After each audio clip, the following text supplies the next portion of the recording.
Nagkakasiyahan sana kami para sa aking despedida dahil nga ito ang last day ko para sa pamilya ko. Nang biglang tumawag ang bayaw ko na may sunog nga daw. Sa takot ko ay dali-dali kaming umuwi pabalik sa bahay dahil ang naisip ko ang passport ko dahil nga malapit nga daw sa bahay namin ang sunog. At syempre inaalala ko ang passport ko, paalis pa naman ako. Ay salamat sa Diyos at malayo naman pala sa bahay. At diniklara na palang fire out pagdating namin. Talagang abot langit ang papasalamat ko dahil kung hindi, naku po, kawawang kinabukasan ko. Hindi na ako makakabalik dito sa Dubai forever. Kasi syempre matatagalan at naku po, renewal pa naman ang aking visa. Magkakaproblema talaga ako ng bonggang-bongga. Kaya nagkaroon pa rin kami ng continuation ng aking despedida syempre. This time nagpakalasing talaga ako kasi nga alam ko naman na wala talagang sunog. So kaya eto ang ginawa ko. Nag-enjoy talaga ako ng bonggang-bongga. Tagay dito, tagay doon. At syempre pagkatapos, borlog.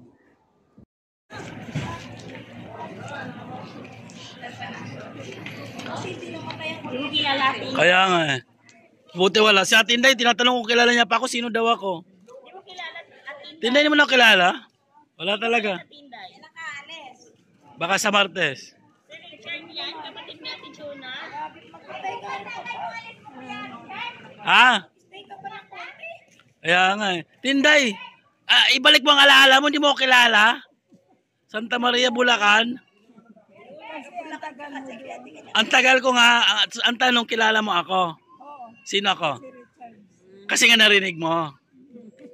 Narinig mo. Kanino ako anak? Ay, wala si Ate Inday. Wala na si Ate Inday, medyo mahina ng ano. Si Nanay Kuring, na si Kuring nag-forever na. Nag-forever, nag-goodbye forever na. Di mo na balita na goodbye forever na?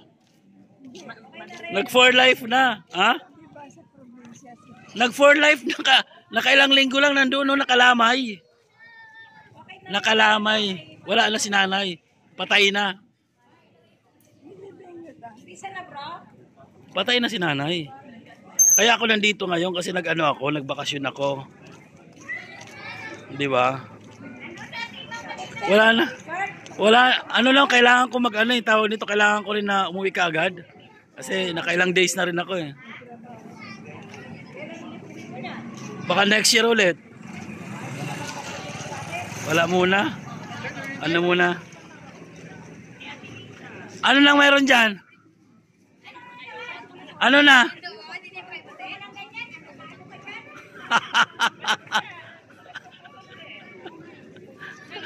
Oh. Tagal naman ng 27. Ano na? Gusto mo na ba numayos? Larga na yun. Uway na pakuangkuan. Uway na kwarta giatay. O na, uli na.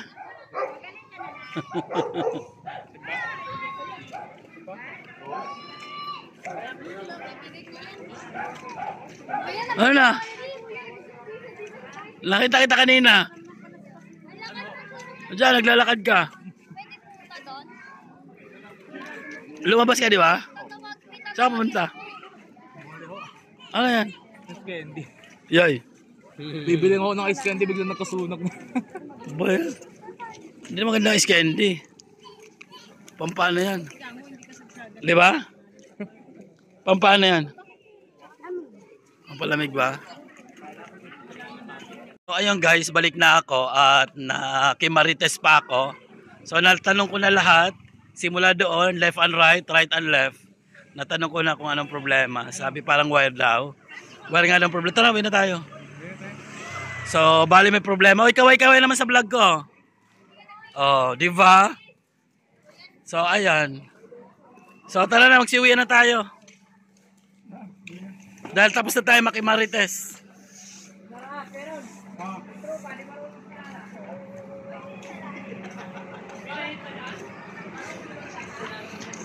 Uwi na kami at mayroon pang continuation. Dali na. May continuation pa tayo. Bilisan nyo. Ayun guys, uwi na kami at may continuation pa kami. So, ayun na, okay naman. Wala nang problema. Bali, far out na daw. So wala nang problema. Medyo kinabahan lang ako dahil nga doon sa nalaman ko na may sunog daw at nagkakasayahan kami. Ang problema, ang aking bag ay nandoon sa aking, yung passport ko ay nandoon sa aking bag. Tumatawag sa akin. Kaya pag nagka-problema at nasunog, sunog din ang aking kinabukasan dahil sunog ang aking passport. So minabuti naming tumakbo kaagad at alamin kung talagang ang sunog ay tumatakbo na papunta rito sa street namin. Dahil kung ang aking passport ay talagang nasunog, sunog talaga ang aking kinabukasan. Ewan ko lang paano ako makakabalik nito. So dahil dyan, eto malapit na kami sa bahay. Medyo may kabusugan dahil nga sa sobrang pagkain, sa dami ng pagkain namin doon kanina. Ayan na. Dito na kami. At makikita nyo yung puno ng bayabas. So eto na. Sige na, paalam na sa inyo. Bye!